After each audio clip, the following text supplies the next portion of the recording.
kwanza, lakini ni kwa neema yake Yesu Kristo tumekutanika na tutaendelea kukutanika kadri Bwana anavyotujalia, tukitafakari ukuu na uweza wake Yesu Kristo, nyumba kwa nyumba, mtaa kwa mtaa, kitongoji kwa kitongoji, zaidi ya kukutana tu kanisani.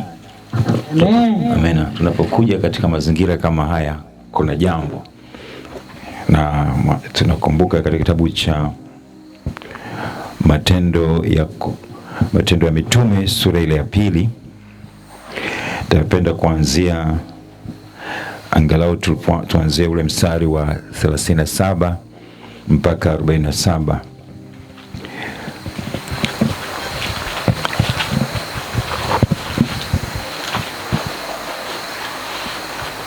Tuanze 34 mpaka 47. Angalau kuna natafuta msingi hapo mzuri. Kitabu cha Matendo ya Mitume sura ile ya 2 na aya 34 hadi 47. Nitasoma kwa msaada wa Roho Mtakatifu. Matendo ya Mitume 2:34 hata 47. Maana Daudi hakupanda mbinguni, bali yeye mwenyewe anasema, Bwana alimwambia Bwana wangu, keti upande wa mkono wangu wa kuume, hata nitakapowaweka adui zako chini ya miguu yako. Basi nyumba yote ya Israeli na wajue yakini ya kwamba Mungu amemfanya Yesu huyo mliyemsulubisha kuwa Bwana na Kristo. Walipoyasikia haya wakachomwa mioyo yao, wakamwambia Petro na mitume wengine, tutendeje ndugu zetu? Petro akawaambia, tubuni mkabatizwe kila mmoja kwa jina lake Yesu Kristo, pate ondoleo la dhambi zenu, nanyi mtapokea kipawa cha Roho Mtakatifu. Kwa kuwa ahadi hii ni kwa ajili yenu na kwa watoto wenu na kwa watu wote walio mbali na kwa wote watakaoitwa na Bwana Mungu wetu wamjie. Akawashuhudia kwa maneno mengine mengi sana na kuwaonya akisema, jiokoeni na kizazi hiki chenye ukaidi. Nao waliolipokea neno lake wakabatizwa, na siku ile wakaongezeka watu wapata 3,000. Wakawa wakidumu katika fundisho la mitume na katika ushirika na katika kumega mkate na katika kusali. Kila mtu kaingiwa na hofu. Ajabu nyingi na ishara zikafanywa na mitume. Na wote walioamini walikuwa mahali pamoja na kuwa na vitu vyote shirika, wakiuza mali zao na vitu vyao walivyokuwa navyo, na kuwagaia watu wote kama kila mtu alivyokuwa na haja. Na siku zote kwa moyo mmoja walidumu ndani hekalu, wakimega mkate nyumba kwa nyumba na kushiriki chakula chao kwa furaha na kwa moyo mweupe, wakimsifu Mungu na kuwapendeza watu wote. Bwana akalizidisha kanisa kila siku kwa wale waliokuwa wakiokolewa. Amen. Asante Bwana Yesu apewe sifa. Amen. Mfalme wa wafalme na Bwana wa mabwana, Yesu Kristo wa Nazareti aliye hai, na kila sababu ya kulinua jina lako na kulisifu na kushuka na kunyenyekea kwa ajili ya ukuu wako. Naomba Roho wako Mtakatifu atujalie kuliishi neno lako kuanzia saa hii hata hitimisho la ibada hii ya nyumba kwa nyumba, katika jina lako Yesu Kristo ninaomba. Amen. Amen. Tunaona hapa Daudi alisema, ameelezwa kwamba hakupanda kwenda mbinguni, bali mwenyewe anasema, Bwana alimwambia Bwana wangu, keti upande wa mkono wa kuume hata utakapoweka adui zako chini ya miguu yangu, adui yako.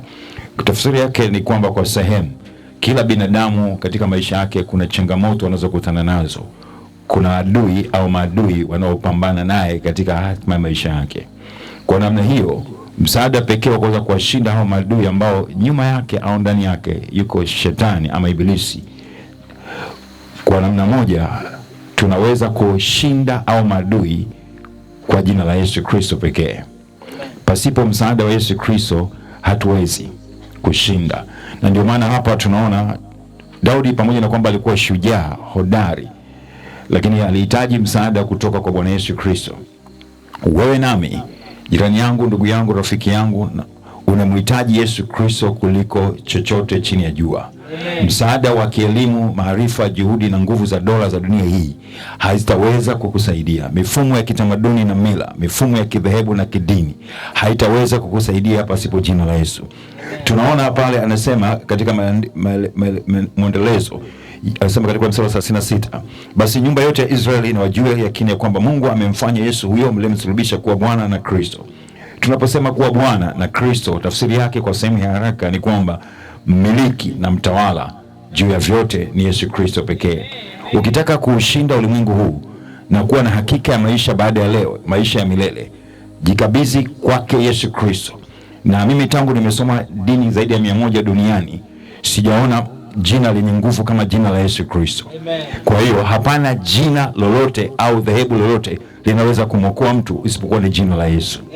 Kwa hiyo Yesu Kristo ni Bwana juu ya wote wenye mwili. Ikiwa wewe unanisikia mahali popote katika sayari hii dunia, iwe Amerika ya Kati, Amerika Kusini, Afrika, Ulaya, Asia, Australia, katika hii dunia, msaada pekee ni Yesu Kristo. Hapa tunaangalia katika aya 37, anasema waliposikia hayo wakachoma mioyo yao, wakamwambia Petro na mitume wengine, tutendeje ndugu zetu? Petro akawaambia, tubuni mkabatizwe kila mmoja kwa jina lake Yesu Kristo, mpate ondoleo la dhambi zenu, nanyi mtapokea kipawa cha Roho Mtakatifu. Tunachokiona hapa ni kwamba tunapaswa kutubu, kwa sababu sisi binadamu siku zote tunawaza tofauti na kile ambacho Mungu anataka tuwaze. Tunanena na kutenda ya mengi ni machukizo. Hii ni kutokana na asili ambazo tulitoka tangu kwenye bustani ya Eden. Adam na Hawa walipokosea, au Eva, iligharimu maisha yetu, na ndipo maana Yesu akaja ili kutuokoa na kututoa na dhambi ya asili. Pasipo Yesu Kristo huwezi kushinda dhambi. Pasipo Roho Mtakatifu huwezi kushinda dhambi. Unahitaji Roho Mtakatifu, kwa kuwa hii ni ahadi, kama neno la Mungu lilivyosema kwamba mtapokea kipawa cha Roho Mtakatifu, kwa kuwa ahadi hii ni kwa ajili yenu na watoto wenu na kwa watu wote walio mbali na kwa wote watakaoitwa na Bwana Mungu wetu wamjie. Bwana Yesu asifiwe. Sayari hii dunia ambayo tunaishi leo, kuna mambo mengi yanayofanyika, mengine ni ya kushangaza sana. Ninamshukuru Mungu kwamba alinipitisha huko, nikaona mengi, nikajifunza mengi, na akanitoa huko, si kwa nguvu zangu, si kwa akili yangu, si kwa tamaa ya mali au chochote. Ni kwa neema Yesu Kristo nimetoka huko. Na katika kutoka Yesu nilikupitisha shule, ili utakapokwenda kuambia wengine usionekane kama ni limbukeni ambaye huna chochote, au wanaosema lugha nyingine maamuma. Mimi namfahamu Yesu, nafahamu shetani, na shetani anajua uweza wake na nguvu zake na hila yake. Bwana Yesu asifiwe. Kwa hiyo napoeleza habari za Kristo, ninaeleza jina linalopita majina yote. Amen. Yesu ni zaidi ya hilo jina Yesu unavyolifahamu. Yesu manake ni mwokozi wa wote wenye mwili. Amen. Yesu Kristo alikuja kuokoa, na uweza wake bado unatenda kazi kupitia Roho wake Mtakatifu. Amen. Amen. Bwana Yesu asifiwe. Haleluya. Kwa hiyo tunaona hapa anasema Petro akawaambia, tubuni mkabatizwe kwa jina lake Yesu Kristo. Hautabatizwa kwa jina la dhehebu yako au dini yako. Unabatizwa kwa jina lake Yesu Kristo. Na ukiamini, maana yake unatoka katika hukumu ambayo iko kati ya maisha yako ya sasa na ya milele. Na ukimkubali Yesu Kristo kwa Bwana Mwokozi katika maisha yako, na ukajazwa ujazo wa Roho Mtakatifu, hii dunia unaishinda na kila kilichopo, na una uhakika wa kuingia paradiso au mbinguni katika kiti cha enzi cha mfalme wa Bwana Yesu Kristo, katika ufalme wa Yesu Kristo na Mungu Baba. Amen. Amen. Anasema akawashuhudia kwa maneno mengine mengi sana na kuwaonya akisema, jiokoeni na kizazi hiki chenye ukaidi. Hakuna kizazi gumu kama hiki, na hata tawala mnazosikia zinazotawala katika dunia hii, ikiwemo Tanzania na nchi zingine, wa viongozi ambao wamepata nafasi ya kutawala katika zama hizi, wanatawala katika kipindi kigumu sana, kwa kuwa haya yalikwisha kutabiriwa. Yanasema ni kizazi cha ukaidi, kizazi ambacho kinajua kila kitu, kizazi cha utandawazi, kizazi ambacho kinafanya watu kudhani kwamba wanajua hali kwamba kuna vingi hawavijui. Bwana Yesu asifiwe. Haleluya. Pasipo Yesu Kristo, pasipo Roho Mtakatifu, huna unachokijua. Bwana Yesu asifiwe. Na waliopokea neno lake wakabatizwa, na siku ile wakaongezeka watu wapata 3,000. Hiyo kanisa si ya kawaida. Kwa muda mfupi baada ya kusikia zile habari njema, watu apatao 3,000 Biblia inaniambia katika lugha ya Kiyahudi au Kiebrania, wanaposema watu 3,000 maana yake hao ni wanaume peke yao. Hatujagusa wanawake na watoto. Bwana Yesu asifiwe. Kwa hiyo ina maana na katika hesabu za kawaida tu za dunia, wanawake ni wengi kuliko wanaume, kuliko sisi tulivyo wanaume, na watoto ni wengi kuliko sisi. Kwa hiyo ina maana kwamba tukipiga hapa 3,000, tufanye tu labda 3,000 ukapiga angalau mara 3, unaweza kupata hiyo hesabu, au mara 2 yake. Naeleza kwa maana nikisema mara 3 kwa maana yake baba na mtoto angalau mmoja, baba na mama na mtoto mmoja, utakuta ni watu zaidi ambao tunaona. Ngapi inakuja? 3 mara 3,000 9,000, roughly 9,000. Kwa hiyo zaidi watu 9,000 tuseme waliokoka au walibatizwa wakati huo.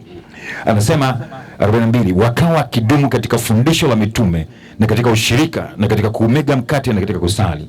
Walikaa katika umoja. Hawakusema mimi ni Mkeketi, mimi ni RC, hawakusema mimi ni Morovia, mimi TAG, mimi Gombo Maranatha, mimi sijui nani, mimi si wa mtume fulani. Wakasema wakadumu, wakawa kidumu katika fundisho la mitume na katika ushirika na katika kumega mkate na katika kusali. Kumega mkate ni agizo Yesu alitoa kwamba fanyeni hivi kwa ukumbusho wangu kila mlapo na kunywa. Ni agizo lazima liwe linafanyika kila wakati kwa ukumbusho wake. Kumega mwili ni kufufua mwili wetu ambao kwa namna moja kwa nyingine unajikuta ukitenda dhambi za kuwaza, za kunena, za hisia. Huyu kafanya hicho.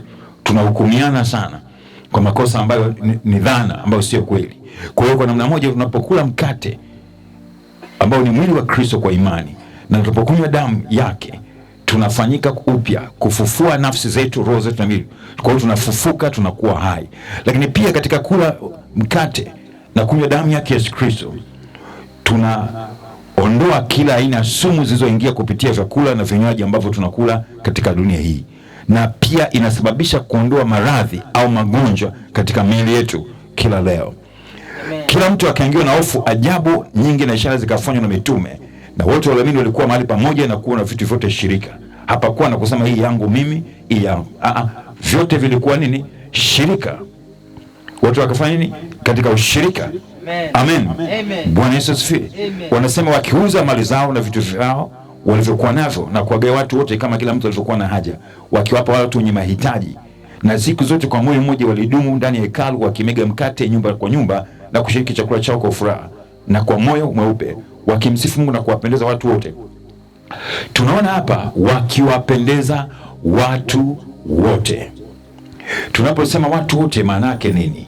Sio watu wa dhehebu lako tu, sio watu wa dini yako tu. Watu wote. Ukionyesha upendo kwa dini yako tu au kwa dhehebu lako tu, umekosea. Mungu aliyetuumba kwa mfano wake na sura yake, Mwanzo 1:26 na 27, hayuko hivyo. Yeye anahudumia wote wenye mwili. Amen. Na kuonyesha upendo kwa wote wenye mwili. Unapomwonyesha upendo jirani yako na ukarimu kwa kadri Mungu alivyokujalia, inaonyesha jinsi gani Yesu anaishi ndani yako. Inaonyesha jinsi gani Roho Mtakatifu yuko ndani yako.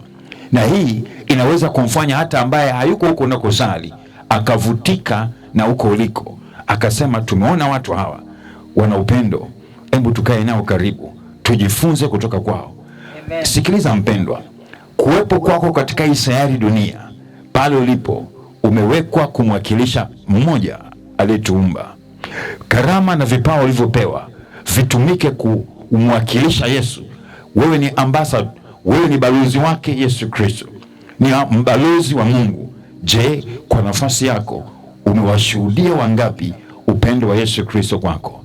Kuwepo kwako katika lile eneo hapa ni Muheza, umeweza kuwashuhudia wangapi upendo wa Yesu Kristo katika maisha yako?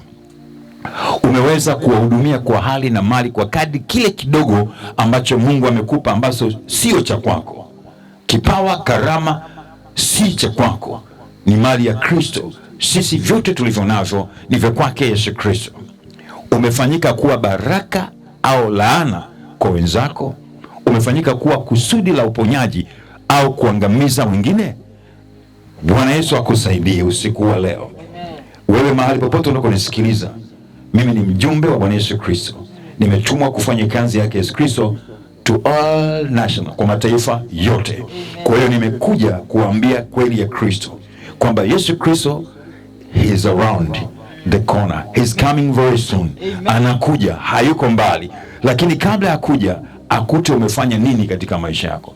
Sio tu nimeokoka, nina dini yangu, nina dhehebu langu, mimi ni hivi. Anataka ajue akija akukute umefanya nini. Kila mtu hapa ana kazi ya kufanya. Ni kweli hatuwezi kusimama wote madhabahuni na kuhubiri, lakini tuna kitu cha kufanya. Nafasi yako inaponya au inauguza au kujeruhi au kuumiza mwingine. Heri ukao unaponya na kufariji mwingine, lakini pia usichoke kuwashuhudia ya kwamba Yesu Kristo ndiye pekee njia ya kweli na uzima. Hakuna jina lingine chini ya jua linaloweza kumwokoa mwanadamu. Hakuna ufalme mwingine mbinguni wala hapa duniani zaidi ya ufalme wa Bwana Yesu Kristo wa Nazareti aliye hai. Naongea na wewe. Nimeona kwa Wachina, nimeona kwa Japan, nimeona kwa Arabu, nimeona kwa Wahindi, nimeona kwa kila rangi inayojulikana hapa duniani. Hakuna jina lingine linaloweza kutuokoa na hii dunia na uhakika wa maisha baada ya leo isipokuwa ni jina la Yesu Kristo. Haya majina ya madhehebu, haya majina ya makabila na mataifa yatabaki hapa yote, lakini mbinguni tutajulikana wote kama sisi ni watoto wa baba mmoja, Yesu Kristo pekee. Bwana Yesu asifiwe.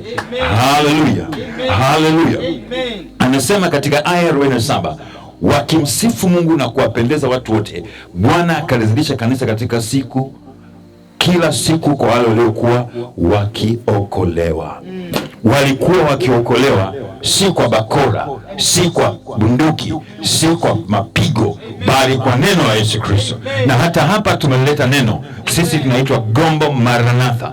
Gombo, neno la Mungu. Maranatha, Bwana wetu anakuja. Yesu Kristo anakuja. He is coming. He is around the corner. Anakuja. Be prepared. Kuwa tayari. Jiandae. Kwa kuwa saa na muda usiojua yuko mlangoni. Amen. Na ataondoka tu na wale waliomkubali kuwa Bwana na Mwokozi katika maisha yao. Sio dhehebu, sio dini. Yesu Kristo ndiye njia ya kweli na uzima. Yohana 14:6. Yeye ni njia ya kweli na uzima. Naongea na mtu fulani mahali fulani. Nikwambie, kama kuna nyakati ambazo ni hatari kuliko zote zapata kuwepo chini ya jua, ni zama hizi za mwaka 2020, 26, 27, kama kutakuwepo huko mbele mimi sijui. Lakini miaka hii ni miaka hatari sana. Ni miaka ambayo kila binadamu anapaswa kumtafuta Mungu katika njia za kweli. Nisikilize, ananiambia unaongea sana Lista. Soma neno kutoka langu lingine. Na soma neno kutoka kitabu cha Injili ya Yohana sura ya 4. Ananiambia soma Injili kama ilivyoandikwa na Yohana Mtakatifu sura ya 4. Bwana Yesu asifiwe. Amen. Tuanzie mstari wa 19.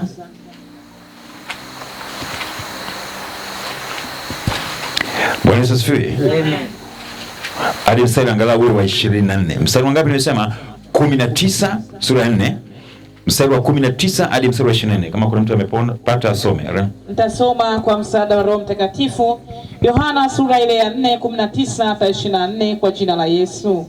Yule mwanamke akamwambia, Bwana, naona ya kuwa unabii. Baba zetu waliabudu katika mlima huu, nanyi husema ya kwamba uko Yerusalemu ni mahali patupasapo kuabudia. Yesu akamwambia, Mama, unisadiki, saa inakuja ambayo hamtamwabudu Baba katika mlima huu wala kule Yerusalemu. Ninyi mnaabudu msichokijua, sisi tunaabudu tukijuacho, kwa kuwa wokovu watoka kwa Wayahudi. Lakini saa inakuja, nayo sasa ipo, ambayo waabuduo halisi watamwabudu Baba katika roho na kweli, kwa maana Baba awatafuta watu kama hao wamwabudu. Mungu ni roho, nao wamwabuduo yeye imewapasa kumwabudu katika roho na kweli. Amen. Asante. Haleluya. Amen. Amen. Maneno hayo yanajitosheleza kabisa. Ngoja tu ni kuweke sawa. Yule mwanamke akamwambia, Bwana, naona ya kuwa ni unabii. Bwana Yesu asifiwe. Amen. Kuna mtu anaweza kaanaongea hivyo, halisi anakuona wewe unabii au mtume au mwalimu. Mimi nataka niseme hivi, Yesu ndio kila kitu, mimi sio chochote kwake. Amen. Bwana Yesu ndio kila kitu, mimi sio chochote. Huyu anasema baba zetu waliabudu katika mlima huu. Maana yake kuna taratibu ambazo tumekuta baba zetu wakizifanya. Mila, desturi, tamaduni, lakini pia mifumo ya kidhehebu na ya kidini ambayo tumekuta, tumeipokea na tukidhani kwamba iko sahihi. Hapa Bwana Yesu anamwambia yule mama, mwanamke yule alimkuta pale kisimani, anamwambia hivi Bwana Yesu asifiwe. Anasema ninyi mnaabudu msichokijua. Kwa hiyo watu wengine kwa sababu wamekumbatia dini zao, mifumo ya kitamaduni yao, mila zao na desturi, na wengine mifumo ya kielimu, wamejifunga hapo wakizani wako sahihi, lakini anawaambia mnakiabudu msichokijua. Amen. Anasema, narudia tena, ngoja nisome vizuri. Anasema kwa kuwa huko Yerusalemu ni mahali pasapo kuabudia.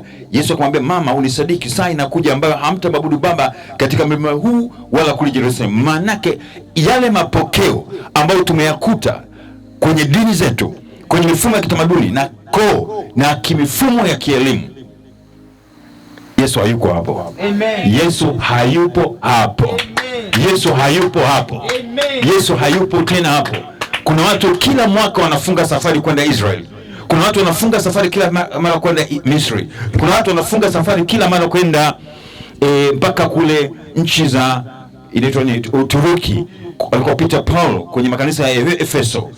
Wanafunga safari. Mimi nasema ni safari za kihistoria, ni safari za kitalii, lakini Yesu anakuwa amemwacha kwenye miji yao.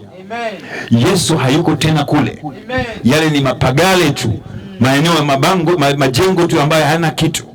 Mtumishi mmoja alikwenda kule Israel, akang'ania kuingia kwenye ile kaburi aliyozikwa Yesu, akakataa kutoka kule mpaka wale toka, kuna wengine wanataka waangalie.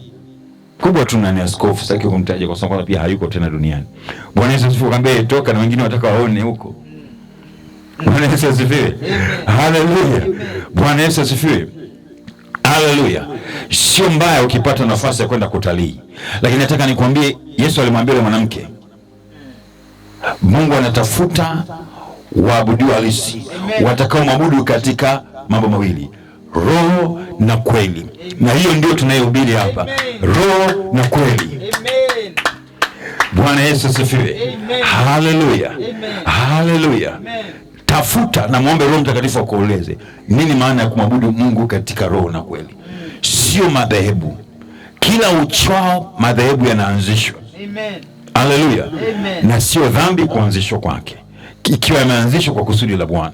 Lakini kama yameanzishwa kama ujasiriamali, kama biashara, kama biashara zingine, hiyo shauri zao wanaoanzisha.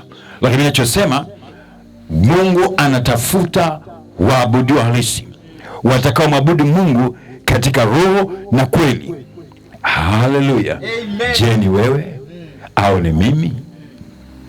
Jirani yangu, rafiki yangu, kuna siku utataka kusema, naomba yule mtu aliyeongea siku ile, naweza kumwona wapi?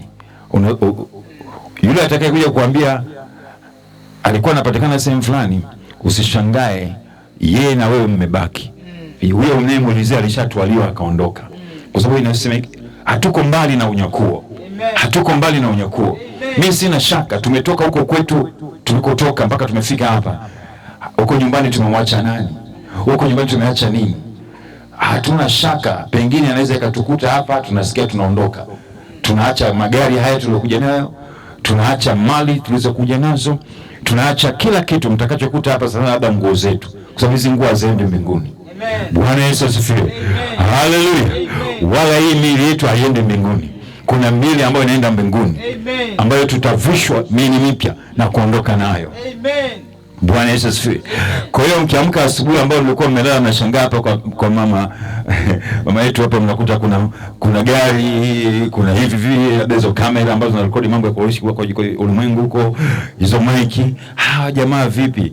Wameenda wapi? Watarudi saa ngapi? Unaambiwa bwana, yule atakayekuta anashangaa na yeye kabaki asubiri awamu ya pili ambayo ni ngumu kidogo. Bwana Yesu asifiwe. Haleluya. Haleluya. Kusema andiko anasema mmoja anakutwa amelala, wale wanakutwa wamelala pamoja, mmoja anatwaliwa, mmoja anaacha. Maana yake ni mume na mke. Mke kama alikuwa vizuri kiroho anaondoka. Mume kama alikuwa hajakaa vizuri ameachwa. Kama mke alikuwa amekaa kizembe anaachwa, mume ndio anaondoka. Mwingine anakuja kwa kondeni shambani analima. Wakati unalima unageuka nyuma na shangaa mwenzako hayuko au kushoto, ujue kaondoka. Bwana Yesu asifiwe. Wengine anatwanga kwenye kinu. Kuna kina mama wa kawaida ya Afrika huko anatwanga kwenye kinu wawili. Wewe unapeka mchi juu cha kwa kiimba na nyimbo zao. Anatwanga ukirusha mchi ukienda juu kirudi unashangaa mchi umerudi peke yake, mwenzako hayupo, anaondoka, ujue hivyo. Bwana Yesu asifiwe. Haleluya. Haleluya. Haleluya. Unabaki kama unajua Kisukuma za masokolo mageni. Mambo mageni. Umeacha hivyo. Bwana Yesu asifiwe. Haleluya. Bwana Yesu asifiwe. Haleluya. Bwana Yesu asifiwe. Haleluya. Mpendwa katika jina la Yesu Kristo, hatuhubiri injili ya kukutisha. Tunahubiri injili ya kweli ya Yesu Kristo ya amani. Haleluya. Jiandae. Ninarudia tena 2026 tunakoelekea huko mbele. Hii miaka 2020 ni miaka ambayo si salama sana, miaka ambayo leo dunia unaiona iko kwenye kiganja. Ndio maana nimesema pale mwanzo kwamba hata watawala wa dunia hii wanapata kazi ngumu sana kutawala. Watawala wote, iwe Afrika, iwe Amerika, iwe Amerika ya Kati, Amerika ya Kusini, iwe Ulaya, iwe Asia, iwe Australia, watawala wote ambao wako kwenye nafasi hizi za kitawala wanapata shida. Lakini pia hata sisi ambao ni watumishi wa Mungu, wachungaji, mitume, manabii, makuhani, walimu, wainjilisti, tunapata shida katika kufundisha au kuhubiri injili kwa kondoo ambao wa zama hizi. Kuna kiburi, kuna ukaidi, kuna mazoea, kuna hila, kuna mitego, kuna mawakala wa kuzimu. Katikati yetu wanakuwepo pamoja nasi wakisema tuko pamoja, lakini hawako pamoja. Bwana Yesu asifiwe. Kuna habari ambayo iko kwenye kitabu cha moja katika injili ili nishangaza sana. Petro, japo alikuwa na Yesu na alikuwa rafiki wa Yesu, na aliambiwa kwamba na juu ya mwamba huu nitalijenga kanisa langu, wala milango ya kuzimu haitalishinda. Lakini kuna siku Petro aliambiwa na Yesu, rudi nyuma Shetani. Hivi leo nikimwambia mama yangu hapa Janet, rudi nyuma Shetani, kesho atakuja kanisani, sijui, inategemea moyo wake atapokeaje. Bwana Yesu asifiwe. Nataka nikwambie, unadhani Petro alikuwa shetani? Nataka nikusaidie. Petro hakuwa shetani. Roho ya shetani ilikuwa imemvamia Petro, ikakaa ndani yake. Yesu akamwambia rudi nyuma Shetani. Baadaye Petro alitambua hicho, na Petro hakuzimia moyo. Na Petro kati ya wanafunzi 12 wa Yesu alikuwa mdadisi sana. Watoto wa mjini wanasema alikuwa kiherehere sana. Watoto wa mjini wanasema Petro alikuwa kama chawa wa Yesu. Bwana Yesu asifiwe. Alikuwa na bidii sana. Na pamoja ya kuitwa shetani, hatumoni Petro akasema ngoja nikavue samaki, umeniita shetani mimi. Alivumilia, akaendelea. Lakini leo kuna baadhi ya kondoo, mchungaji akiwaonya, wanahama kanisa, wanazira kanisa, wanaondoka. Hao ndio roho ya ukaidi imejaa ndani yao. Kama baba zetu na mama zetu wa kimwili, wakati wa utoto wetu waliturudi kwa bakora na haikutuua, na tuliona ni adhabu na maumivu. Si heri kukaa kwa baba wa kiroho tukaponya maisha yetu ya milele? Waebrania 12. Tuone pale, alista unaongea sana. Bwana Yesu asifiwe. Waebrania ngapi? 12. Ananiambia twende kwenye hili neno. Haleluya. Haleluya. 12. Kitabu cha Waebrania sura ya 12 aya, tuanzie, naomba tusome sura ya 12 mpaka mstari ule wa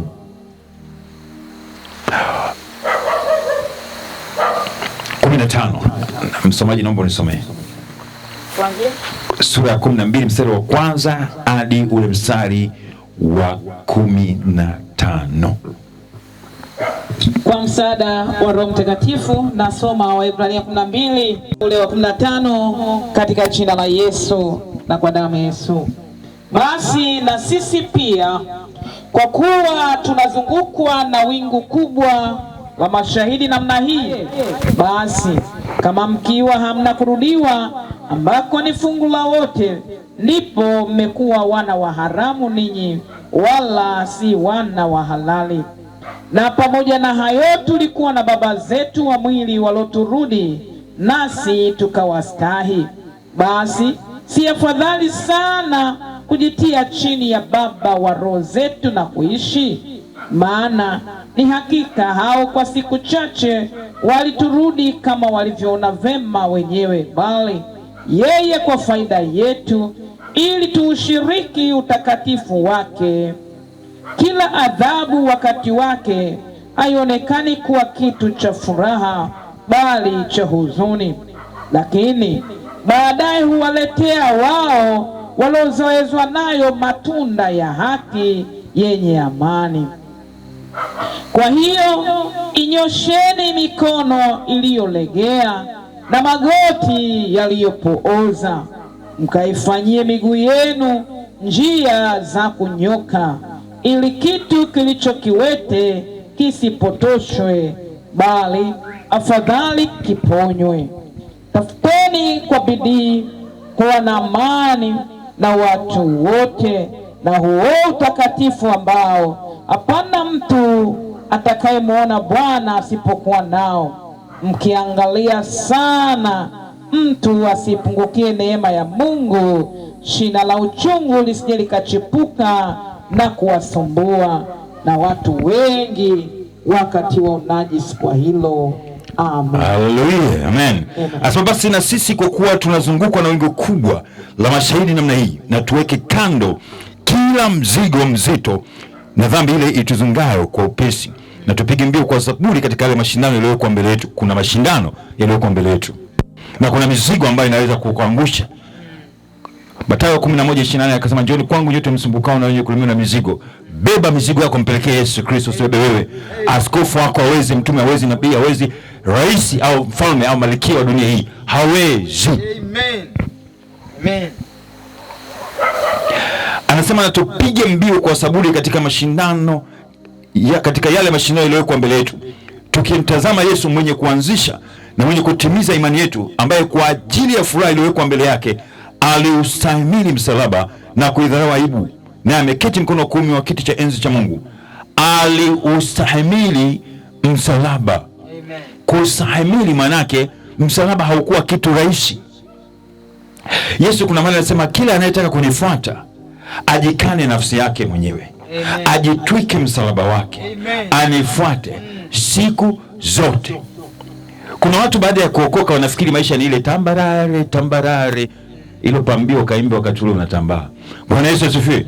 Hakuna maisha rahisi hivyo katika maisha ya kuokoka.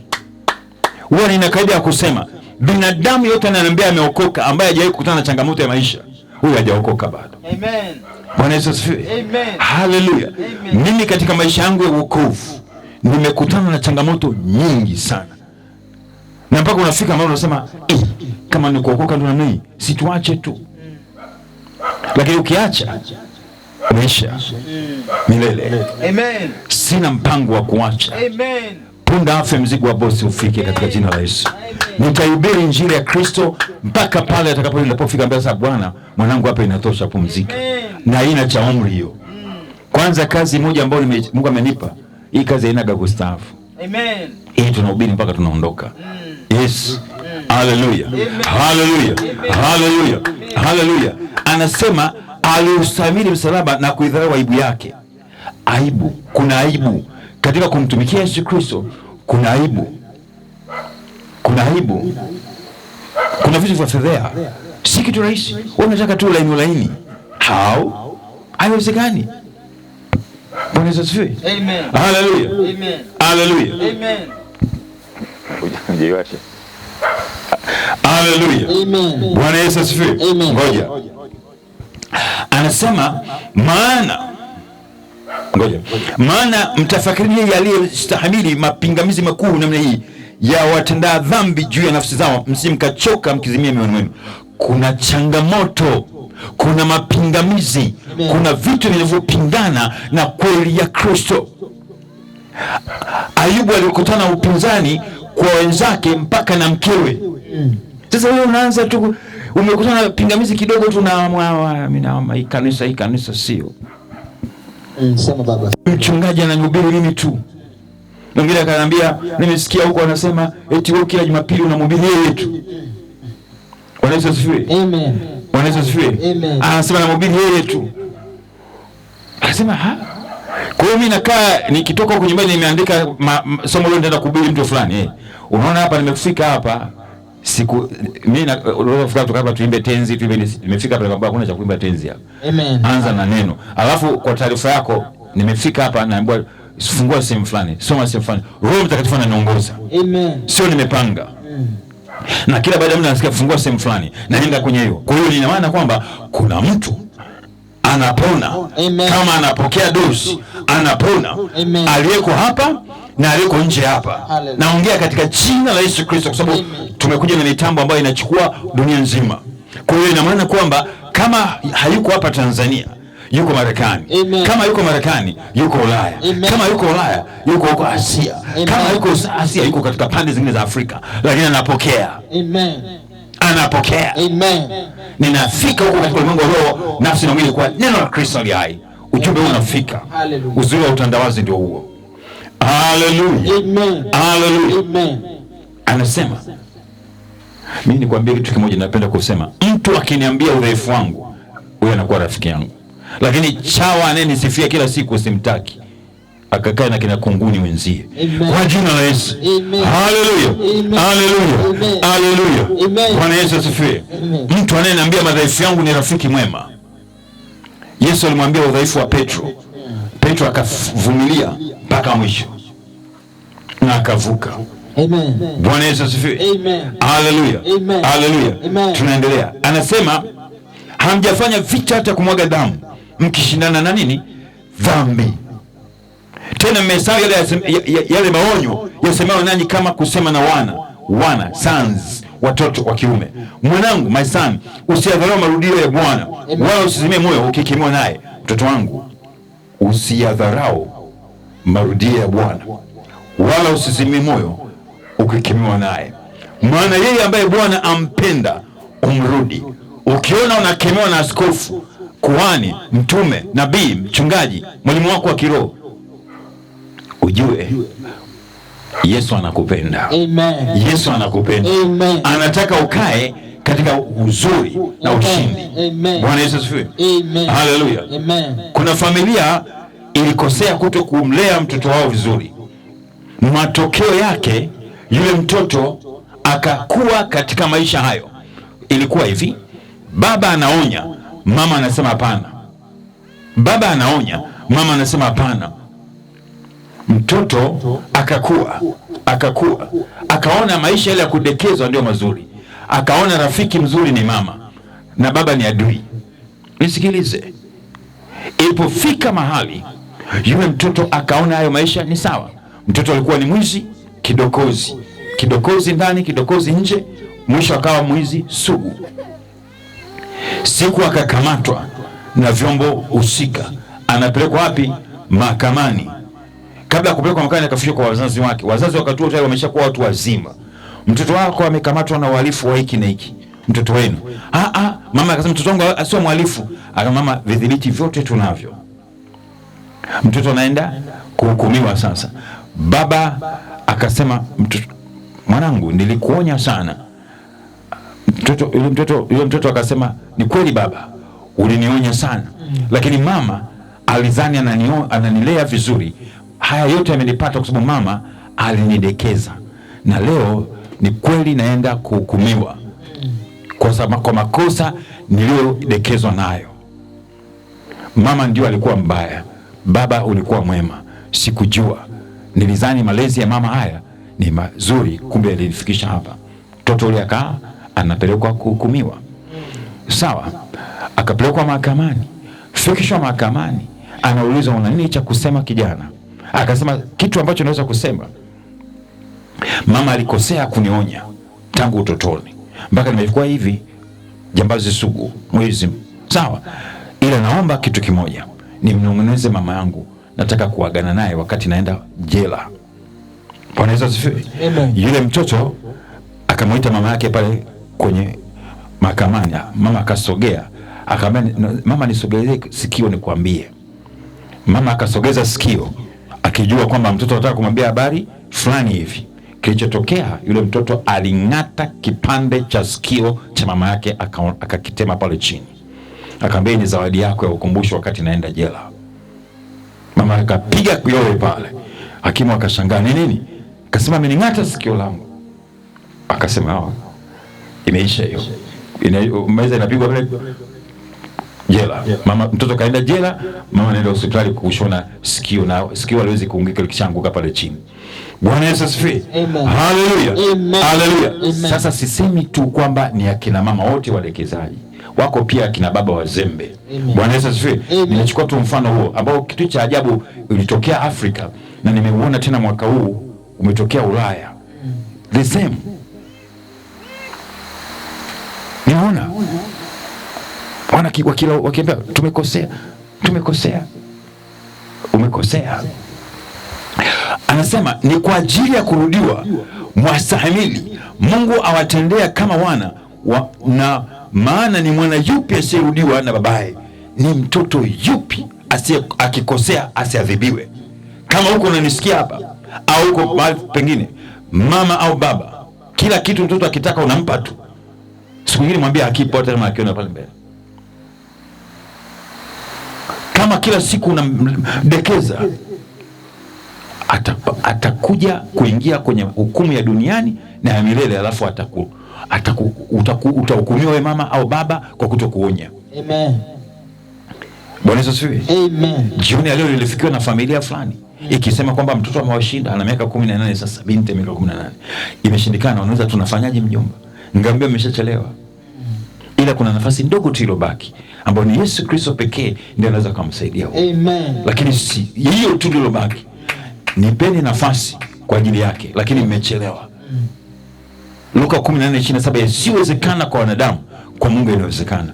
Luka sura ya 18 mstari wa 27. Wazazi wameinua mikono, binti haonyeki tena. Binti amekataa shule, hataki shule, na anasema mimi sitaki shule,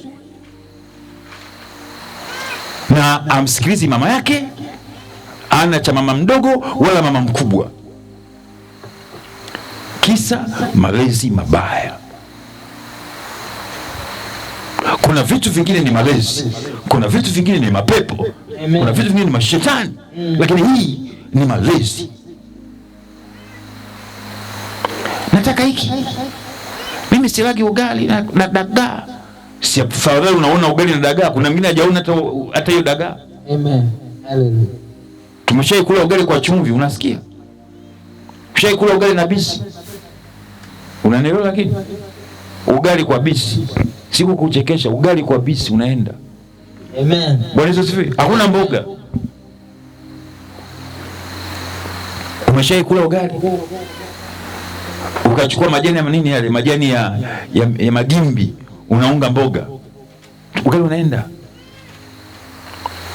Umeshaikula ugali na nguru au papa, akichomwa hapa mpaka mali moja unasikia kuna kitu kinaunguzwa huko, kinanukia.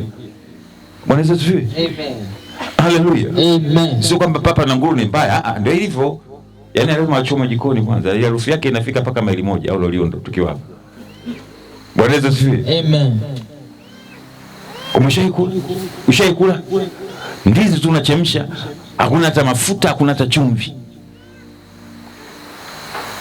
Au unachoma muhogo, afu unalinga, mimi silagi hivi.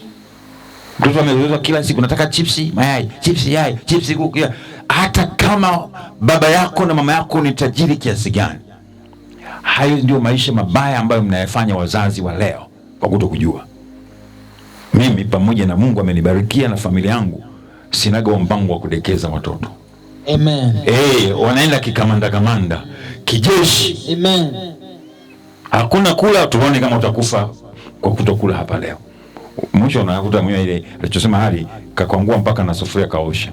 Bwana Yesu asifiwe. Haleluya. Lazima wafundishe kwamba kuna maisha ya kupata na kukosa katika hii dunia. Amen. Kuna maisha leo kupanda gari, kuna maisha leo kutembea na bodaboda, kuna maisha leo kutembea hakuna bodaboda wala nini. Malezi mabaya kwa wazazi wa leo. Wanasema haki sawa, utandawazi mbaya. Matokeo yake yamezalisha mashoga, mazuri yake yamezalisha wasagaji, matokeo yake yamezalisha walevi wa dawa za kulevya na bangi na pombe na vitu fulani vyote. Matokeo yake yamezalisha watoto wavivu, wababa wavivu, kwa hawataki kazi, hawataki kuwajibika tena. Kila kitu wanakuta kiko hapo. Nimehudumia mahali watoto wanasema asante mchungaji, umetusaidia. Baba na mama walikuwa wanatuambia tukimaliza kula mwachie dada aondoe vyombo pale mezani. Tulikuwa hatujui kuosha vyombo, tulikuwa hatujui kufuata nguo zetu. Kila nguo ikichafuka tunamtupia dada wa kazi. Lakini nilikuwa nao kwenye kambi moja, nilikaribishwa kwenye kanisa fulani kufundisha. Sitaki kusema hilo kanisa ni kubwa na mashuhuri. Wakanialika kwenda kufundisha pale. Watoto walifurahi ile kambi waliopewa pale. Kwamba kumbe tunatakuwa tukimaliza kula tuoshe vyombo, tutoe vyombo pale mezani, tutoe mezani tukavioshe. Wakafundishwa hata kufua nguo zao. Walikuwa hawajui kufua nguo zao. Mtu yuko form 4 hajui kufua nguo. Mtu yuko form 4 hajui kupika ugali. Kwa kila kitu ni uwekee tu mezani. Unatengeneza kizazi gani? Atakuwa mke wa nani huyo? Atakuwa mume wa nani huyo? Atakuwa kiongozi wa nani huyo? Bwana Yesu asifiwe. Amen. Hii utandawazi na upumbavu wa kishetani ambao Amerika leo derogate, wanatubu, wanajuta. Mimi sizungumzie kwa bahati mbaya. Amerika wanajuta. Haki sawa na ubinadamu ulioingiza kumbe ni ushetani. Wamekataa agizo la Mungu kwamba kila mtu afanye kazi. Wamekataa hiyo. Bwana Yesu asifiwe. Amen. Mimi sizungumzie kwa bahati mbaya. Amerika wanajuta. Amen. Hiyo kusema kuna haki sawa. Mtoto ajiamulia anachotaka. Mtoto ana sauti kuliko baba. Mtoto ana sauti kuliko mama. Mtoto anatetewa kuliko kawaida. Asipigwe fimbo akikosea. Mimi sizungumzi kwa bahati mbaya, usinione hapa sio mchema. Nazungumza kitu ambacho najua ni mtumishi wa Mungu ambaye ninaelewa anachokizungumza. Sio kwa kusikia. Nazungumza ninachokisema. American wanasema wanajuta. Wanamwambia Mungu, kama unaweza kurudisha Marekani miaka 50 nyuma, tungeshukuru. Leo Afrika imejaribu kuovertake Amerika kwa kuchukua kila kitu kilichotoka Amerika wakizani kizuri. Wazungu wanasema kwamba nini? Ngoja nijaribu kidogo. Wanadhani kwamba everything ni best, wakati vingine ni worst. Sio, unaelewa? Amen. Sio kila kitu ni kizuri, vingine vibaya zaidi. Amen. Kila kinachotoka Amerika sio salama. Mimi sizungumzi kwa bahati mbaya, nimeishi na wafahamu Amerika, na wafahamu, na wafahamu wa Arabu, na wafahamu wa China, na wafahamu wa Japan. Unaniambia nini? Wanajuta. Amen. Haleluya. Amen. Amen. Kama hujawahi kwenda kwa mwambie Mungu akupeleke siku moja. Kama hujawahi kwenda, chukua simu yako ya smartphone, angalia, fuatilia kule kwenye mambo ya shuhuda mbalimbali. Wako wanaojieleza, wanafunguka. Wazungu wanajifunguka wakisema makosa waliyofanya. Waafrika wanafunguka kwa makosa waliyofanya. Bwana Yesu asifiwe. Amen. Haleluya. Leo tuna wachungaji mashoga. Leo tuna wachungaji na maaskofu mashoga. Tunaona kawaida. Tuna wachungaji na maaskofu na mitume na manabii na makuhani wasagaji. Tuna wachawi, tunaabudu shetani ndani yetu. Mimi sizungumzi kwa bahati mbaya, ninafanya kazi katika taasisi hizo na nimekutana nao. Kisa haki za binadamu. Kweli ni haki za binadamu, lakini sio haki ya Mungu aliye hai. Si haki ya Yesu Kristo aliye hai. Imeleta ushetani. Unaposikia tsunami inapiga katika manchi, ni kusema Mungu anachoka, anasema naifuta hiki kizazi. Na anaenda kufuta hivi karibuni tena kwa makosa na maovu yanayoendelea. Hata Tanzania imefika hivyo. Imefikia hivyo leo. Juzi hapa tuliona wakisherehekea miaka 30 ya Bongo Flava. Mmoja akazungumza kitu kigumu pale Dudu Baya. Watu wakamwona ni shetani, lakini alizungumza ukweli. Amen. Nilikuwa mwanamuziki, nimepita huko nimeona ushetani, Yesu akanitoa huko. Nilikuwa mcheza filamu, nimepita huko nimeona ushetani, Yesu akanitoa huko. Amen. Kuna mambo magumu. Bwana Yesu asifiwe. Amen. Hallelujah. Nilikuwa mchimba madini, nimeona huko. Nilikuwa mtu wa kucheza kwenye bahari, nimeona mambo huko. Bwana Yesu asifiwe. Amen. Hallelujah. Amen. Ni neema ya Mungu tu imenitoa huko. Hallelujah. Amen. Hallelujah. Amen. Hallelujah. Amen. Zama hizi ni zama za ukaidi. Ni zama ambazo ni hatari kuliko Sodoma na Gomora. Ni zama za hatari kuliko enzi ya Nuhu. Kuna mambo yanayofanyika nyuma ya pazia, ngumu kusimulia. Bwana Yesu asifiwe. Amen. Hallelujah. Amen. Hallelujah. Amen. Huko ndani ya nyumba zetu tunakolala, kuna vitu vimejificha huko. Kuna mambo yanafanyika huko ndani ya nyumba hamjui. Wafanyakazi wa ndani wengine si waaminifu. Amen. Kuna mambo magumu wanafanya na watoto wetu huko ndani. Hamjui. Na kwa sababu kila akija mtoto anakuwa, "Mama, nataka kuongea." "Dada, msikilize mtoto anataka kukuambia nini." Amen. Muite, mpeleke chumbani, mkae naye. "Mwanangu, unataka kuniambia nini?" Sio dada. Mchukue mtoto, mimi nimechoka kutoka kazini. Utakuta umechoka kweli siku utakapogundua mtoto wako naye ameshachoshwa na dunia. Utakapokuta ameshaharibiwa. Mtoto chekechea boarding, Kenya, Uganda, Malawi. Akirudi, "Daddy, mami, dada, nisaidie mtoto." Msikilize, uko kwenye boarding school. Anakutana na nini? Anafanywa nini? Anataka kukuambia, pengine utamuokoa na kumponya. Mtoto anakuambia siende ile shule, unajua kwa nini anakataa kwenda? Kuna vitu amekutana navyo udhalilishaji, kuna vitu vigumu amekutana navyo. Amwambie nani asipomwambia rafiki yake ni mama au baba? Amen. Bwana Yesu asifiwe. Amen. Hallelujah. Naongea kwa sababu hayo tumekutana nayo. Mimi ni mzazi, nimekutana nayo hayo. Dunia imefika hapo. Wajomba wamekuwa si wajomba salama tena. Shangazi wamekuwa sio shangazi wazuri tena. Baadhi ya bibi na babu sio wazuri tena. Ndugu zetu baba mdogo na mama mkubwa sio wazuri tena. Walimu wengine sio wazuri tena. Watumishi wengine wanaoitwa wa Yesu Kristo pia ni wa shetani. Kuwa makini, mtoto wako anapolia na wewe, anaposema jambo, msikilize. Kama hapo kuna mtu anaona atamwonea aibu, nenda naye sehemu ya faragha, mbembeleze, muulize, "Mtoto, unataka kuniambia nini?" "Nimetoka shule dadi, nimekutana hiki." "Nimetoka kule shule mama, nimekutana hiki." Msikilize, alafu tafuta jinsi ya kumsaidia. La sivyo utachelewa. Bwana Yesu asifiwe. Amen. Hallelujah. Amen. Hallelujah. Amen. Tunaendelea. "Basi mkiwa hamna kurudiwa, ambao ni fungu la wote, ndipo mmekuwa wana wa haramu ninyi, wala si wana wa halali. Na pamoja na hayo, tulikuwa na baba zetu wa mwili walioturudi, nasi tukawastahi. Basi si afadhali sana kujitia chini ya baba wa roho zenu na kuishi?"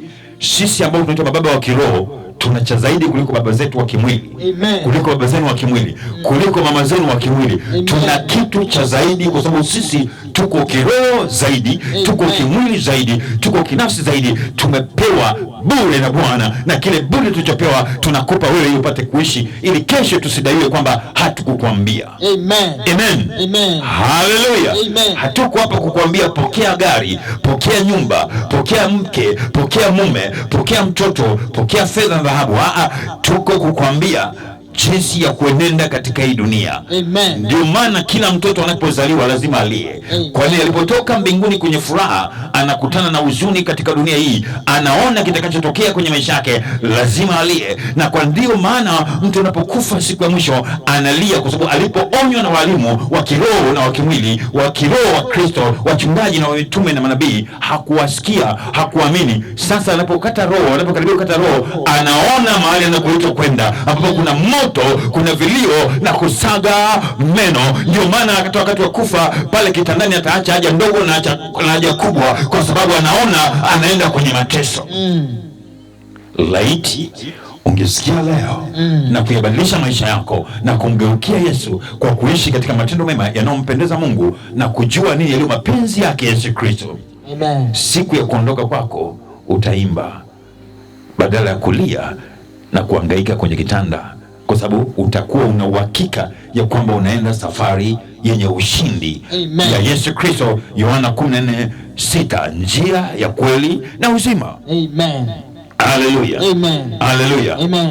Maana ni hakika hao kwa siku chache waliturudi kama walivyoona vema wenyewe, bali yeye kwa faida yetu, ili tushiriki utakatifu wake. Kila adhabu wakati wake haionekani kuwa kitu cha furaha, bali cha huzuni, lakini baadaye waletea wao waliozoezwa nayo matunda ya haki yenye amani. Kwa hiyo inyosheni mikono iliyolegea na magoti yaliyopooza, mkaifanya miguu yenu njia ya kunyoka, ili kitu kilichokiwete kisipotoshwe, bali afadhali kiponywe.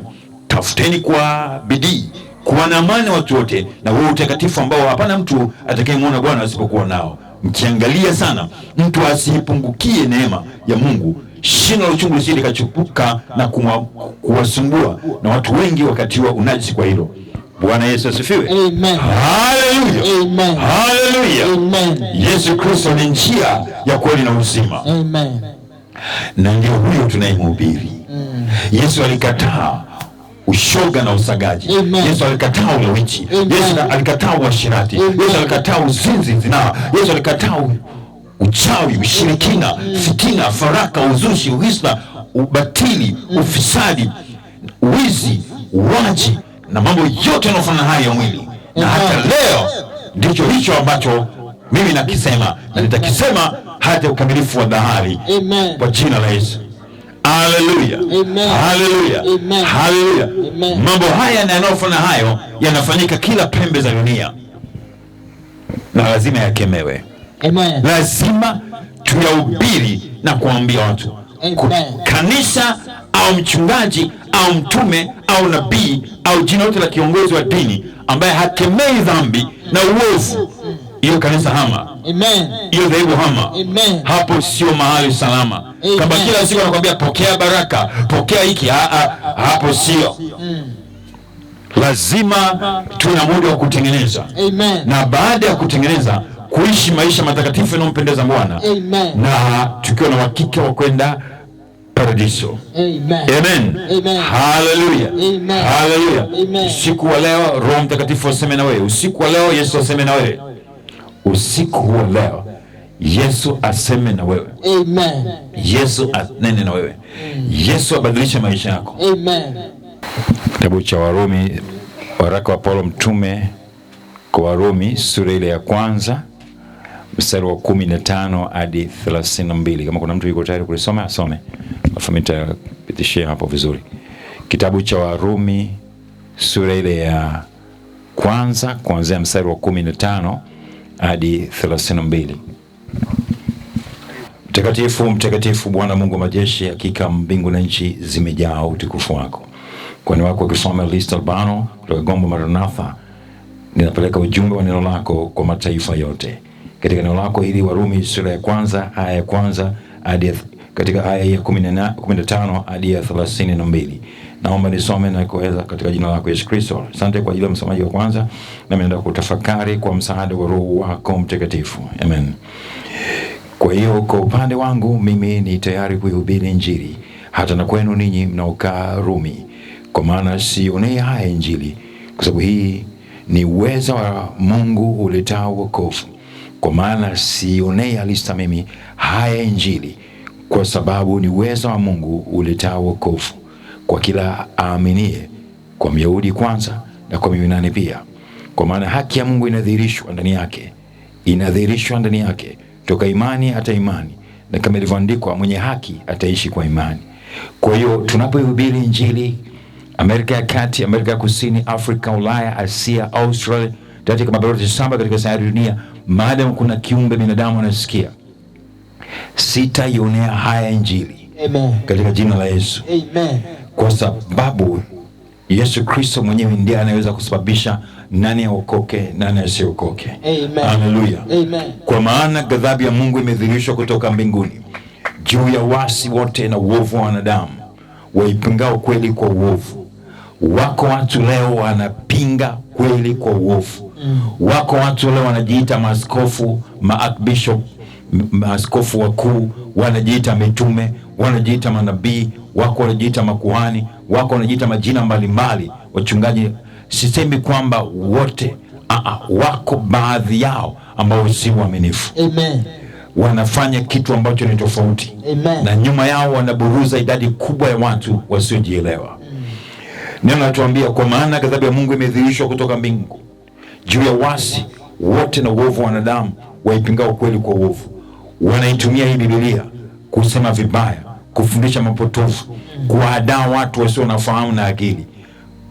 Bwana Yesu awasaidie kwa hata kufunguka wala ambao wanasikiliza na kufuatilia popote katika sayari dunia. Amen.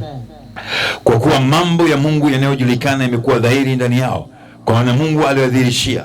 Kwa sababu mambo yake yasiyoonekana tangu kuumbwa ulimwengu yanaonekana na kufahamika kwa kazi zake, yani uweza wake wa milele na uungu wake, hata wasio na udhuru. Kwa sababu walipomjua Mungu hawakumtukuza kama ndiye Mungu wala kumshukuru, bali walipotea katika uzushi wao, na mioyo yao yenye ujinga ikatiwa giza.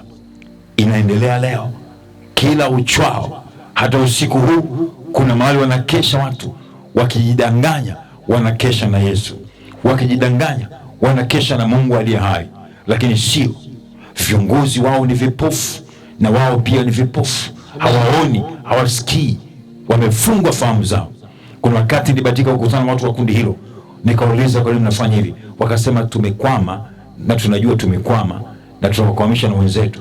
Tunawapeleka wapi? Wanasema tunawapeleka huko mtoke. Basi hawataki kutoka kwa sababu wanataka mali, wanataka utajiri, wanataka mashuhuri wa dunia hii.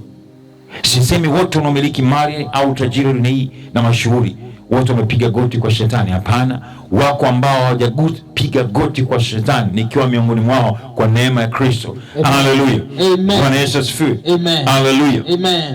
Anasema kwa sababu mambo yale yasionekana tangu kuumbwa ulimwengu yanaonekana na kufahamika kwa kazi zake, yani uweza wake wa milele na uungu wake, hata wasio na udhuru. Kwa sababu walipomjua Mungu hawakumtukuza kama ndiye Mungu wala kumshukuru, bali walipotea katika uzushi wao, na mioyo yao yenye ujinga ikatiwa giza. Wakijinena kuwa wenye hekima walipumbazika, wakaubadili utukufu wa Mungu asiye na uharibifu kwa mfano wa sura ya binadamu aliye na uharibifu, na ndege na wanyama na vitambavyo.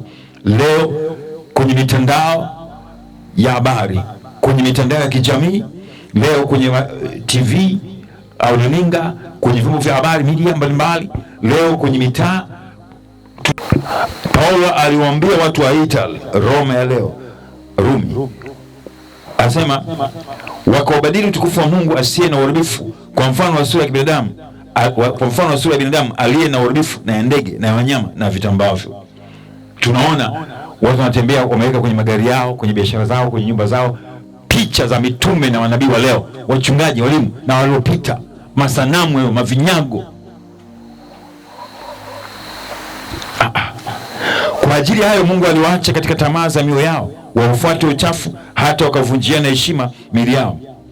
Hata wakavunjiana heshima miili yao, kwa maana walibadili kweli ya Mungu kuwa uongo, wakikisujudia kiumbe na kukiabudu badala ya Muumba anayeabudiwa milele. Kiumbe hicho ni nani? Lucifer, Shetani, Ibilisi. Ndio hivyo Mungu aliwaacha wafuate tamaa zao za aibu, hata wanawake wakabadili matumizi ya asili kwa matumizi yasiyo ya asili miili yao. Miili yao wanafanya matendo mabaya ya uovu uliokithiri. Wako wanaozini na wanyama, wako wanaozini kinyume cha uumbaji wa Mungu, wanazini na madoli, masanamu. Wamekufuru, wengine wenyewe kwa wenyewe wakisagana. Imeandikwa hapa, wanawake wakabadili matumizi ya asili kwa matumizi yasiyo ya asili. Wanaume vivyo hivyo waliacha matumizi ya mke asili, wakawakiana tamaa, ushoga, ulawiti, wakiyatenda yasiyopasa, wakapata nafsi yao malipo ya upotovu wao ili haki yao. Wakafanya uzinzi na wanyama, wakafanya na masanamu, vinyago, na wanaendelea kufanya hata leo. Amen. Kizazi hiki, this is not for Africa but all in America, in Europe, in Asia, people are doing the same. Wanafanya hiki, wanasema ni kwenda na wakati. Kuna vitu vinafanyika leo kwenye uso wa dunia hata Sodoma na Gomora hawakufanya, na watu wanaona kawaida na wanapongezana. Sio mimi, maandiko yanatuambia hapa. Na kama walivyokataa kuwa na Mungu katika fahamu zao, Mungu aliwacha wafuate akili zao zisizofaa, wayafanye sio wapasa. Wamejawa na udhalimu wa kila namna, uovu na tamaa na ubaya. Wamejawa na husda, wivu na uaje, fitna, hadhaa, watu wa nia mbaya, wenye kusengenya, wenye kusingizia, wenye kumchukia Mungu, wenye jeuri, wenye kutakabari, wenye majivuno, wenye kutunga mabaya, wasiotii wazazi wao, wasio na ufahamu, wenye kuvunja maagano, wasiopenda jamaa zao, wasio na rehema, ambao wakijua sana hukumu ya haki ya Mungu, ya kwamba wayatenda hayo wamestahili mauti, wanatenda hayo, wala sivyo tu, bali wanakubaliana na wao wayatendayo.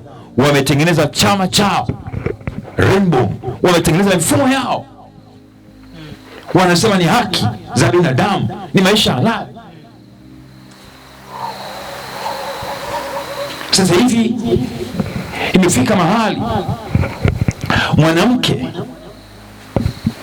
hataki kukutana katika tendo la ndoa na mwanaume au na mume wake, na kuna wanaume pia hawataki hivyo. Wanaenda kwenye mahabara, wanatoa mbegu zao za uzazi, alafu wanazipandikiza kwa mwanamke wanayemtaka awabebee mimba. Hivyo unajua ninachokiongea? Hii ni kitu inafanyika leo. Wewe kama unashangaa, baki hivyo ukishangaa. Leo umefika watu hapo kwamba mwanamke anasema mimi sitaki kubeba mimba, yaani yeye hataki kubeba mimba, ila wanamtafuta mwanamke aliye tayari kubeba mimba au ujauzito. Kwa hiyo wanaenda kwenye hospitali maalum, wanakubaliana, mwanaume yule anatoa mbegu zake za uzazi, zinapigizwa kwenye chupa maalum, alafu zinapandikizwa na yule mwanamke, anabeba mimba miezi 9, anakuja kujifungua, wanamchukua mtoto wao akishakuwa, baada ya kumaliza kumnyonyesha. Pia hata kunyonyesha hataki, ili matiti yake endelee kubaki hivyo saa 6. Samahani nimesema hivyo. Ndio yaendelee kuwa amesimama tu. Nashangaa. Nyikaeni tu mkao mnacheka tu kwa ndani, mnaangalia vitu vya duniani. Dunia imefika hapo leo.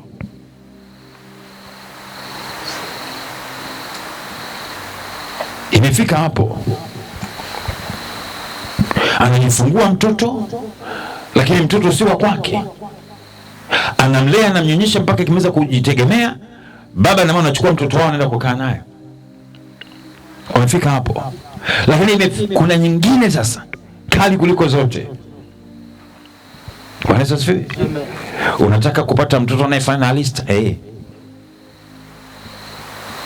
Wanatafuta tu nini ile wanaita DNA yangu, wanatafuta ile. Wakishafahamu, wanachukua, wanaenda kumtengeneza kwenye maabara mtu anayefanana na mimi, tabia na kila kitu kwenye maabara. Si mnasikia kuna incubator kwa ajili ya kuku? Iko sasa ya binadamu. Hiyo kwa watu wenye fedha zao, watu wenye fedha zao. Makufuru ambayo binadamu anafanya leo. Leo kuna hapa Tanzania kuna hospitali, sitaki kuisema, sitaki ugomvi na wao. Ukiona hela yako ya kutosha, wanabadilisha viungo vyako vya uzazi. Ukitaka kuwa wewe ni mwanamke unataka kuwa mwanaume, wanabadilisha. Wewe ni mwanaume unataka kuwa mwanamke, wanabadilisha. Ila fedha ni nyingi utatoa. Ukitaka uonekane ni msichana maisha yako yote, wakutengenezea hivyo matiti na nini, wanatengeneza. Ukitaka kutengenezea kuwa na makalio makubwa au madogo, au unataka wewe kama tikiti maji, wanakutengeneza. Ni hela yako tu. Lakini kila baada ya miezi 6 utatakiwa ufanywe service kama gari. La sivyo yanabomonyoka na kansa na kuua. Ukiweza kucheka tu. Ndio maisha yaliyofika hapo. Yanabomonyoka. Kila miezi 6 service. Na sio bure, ni hela. Tumefika hapo hata Tanzania. Unashangaa Kaa tu hapo, unakaa tu unaona maisha haiwezekani. Wewe ndio unasema haiwezekani. Kuna mtu anaishi ndani na mbwa kama mume wake, kuna mtu anaishi na mbwa kama mke wake ndani, na wanafanya matendo hayo niliyosema yanahusiana kama mke ndo, ila hawezi kuzaa kwa sababu hakuna, hiyo ndio Mungu amefanikiwa kuzuia. Tumefika hapo. Hii ndio dunia leo. Kwa nini Yesu asirudi akaondoka na watu wake? Kwa nini asirudi? Binadamu amefika hapo. Makufuru hii mnaita kuchonga si nyusi, mnapoteza muda na kubadilisha kope ya kitoto, kuweka kucha za bandia ya kitoto, kuweka nywele rangi za kitoto. Watu wamevuka huko. Unataka ufanane na Diana Ross, unataka ufanane na Michael Jackson, watu wanakutengeneza unatoka kama Michael Jackson. Lakini kila miezi 6 service na ni pesa. Kikosea unamonyoka, unaoza, saratani, unakufa. Pamoja na service hizo utakapofanikiwa kivyote, iko kuna siku inagoma. Amen. Unakufa, unaoza. Wako wanawake walifanywa hiyo plastic surgery, leo wana regret, wanajuta, wanasema tungejua. Wako wanaume walifanywa hivyo, wanasema tunajuta, wanajuta kwa nini waliondoa viungo vyao vya uzazi na kuweka vingine, wanajuta. Fedha imefika mahali imesema haiwezi, madaktari wanasema imefika mahali haiwezi, wanakufa, wanaoza, wanamonyoka, na wengine wameshakufa. Haki za binadamu, utandawazi. Kuna wengine hawataki kuishi na binadamu wenzao, hawataki tena kuishi na wanyama, wameshafika mbali. Nataka jaribu kukumbuka, yani kuna robot, niita hivyo robot, yani mtu anatengeneza mashine imetengenezwa inafanana na binadamu kabisa. Kama ni mwanaume anatengenezwa mwanamke wake, kama ni mwanamke anatengenezwa mwanaume wake. Ni robot ambayo ukimwangalia kwa haraka unafikiri ni binadamu, lakini kumbe ni robot. Na unauliza kwa nini? Nasema huyu hana wivu, naweza kuishi naye kama mwenzangu. Kwa hiyo wanaishi naye na amepandikizwa hisia kama mwanadamu, na wanafanya naye mapenzi kama binadamu, na wanaishi naye robot. Ila kuna siku litakataa. Unaelewa? Kuna siku linagoma, linakuwa limekuwa confused, linakuua. Ndio itakavyokuwa. Bwana Yesu asifiwe. Dunia imefika hapo. Daniel alitabiri, dunia imefika hapo. Kwa nini tuseme kwamba tutafika mwaka 2050? Kwa nini tuseme tutafika mwaka, kwani tusione hapo katikati kuna kufumba na kufungua? Yesu amerudi na kuondoka na watu wake waliowateule. Ndio maana nakuandaa katika jina la Yesu Kristo.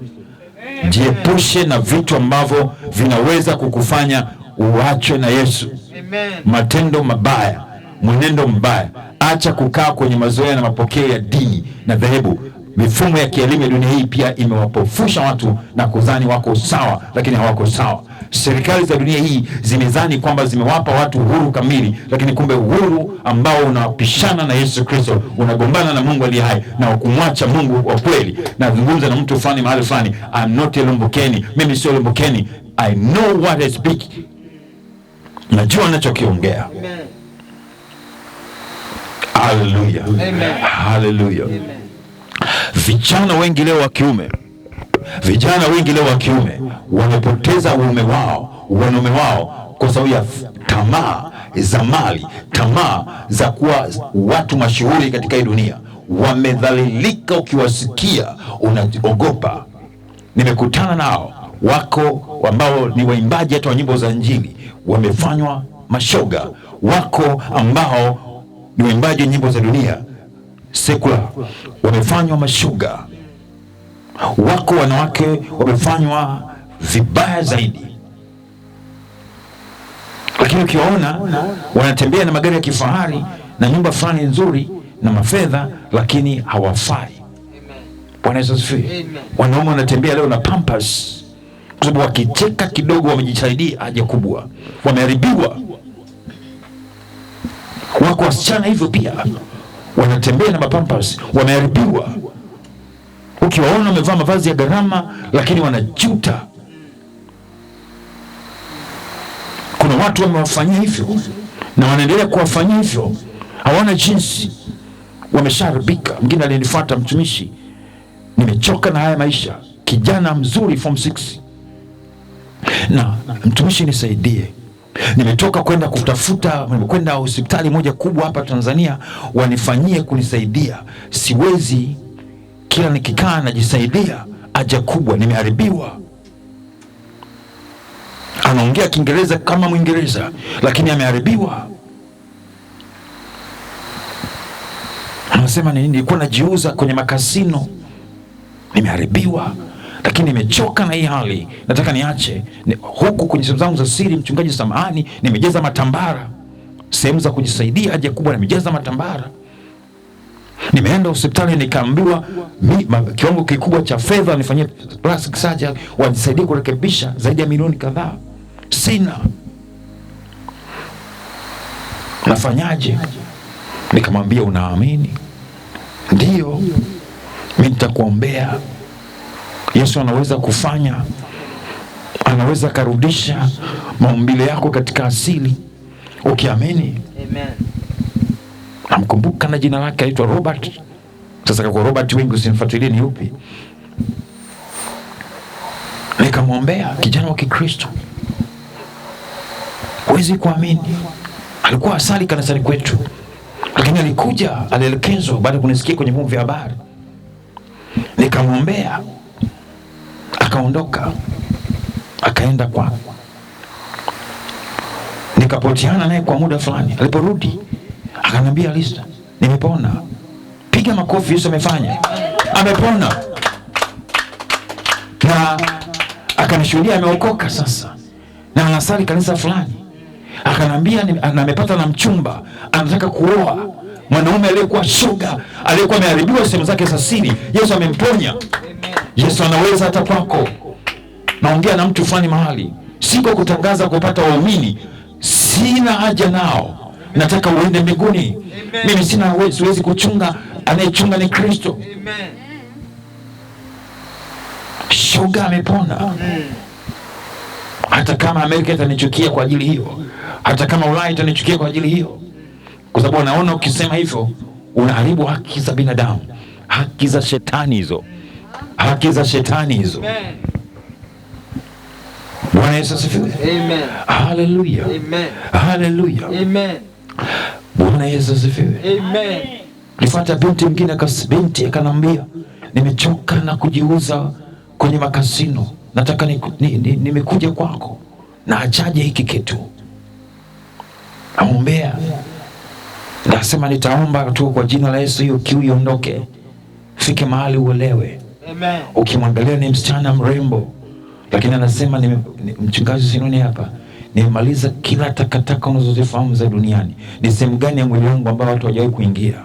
Unanisikia? Nikamwambia, unataka niombe? Ndio, tunaomba. Yesu atakuponya. Bwana Yesu asifiwe.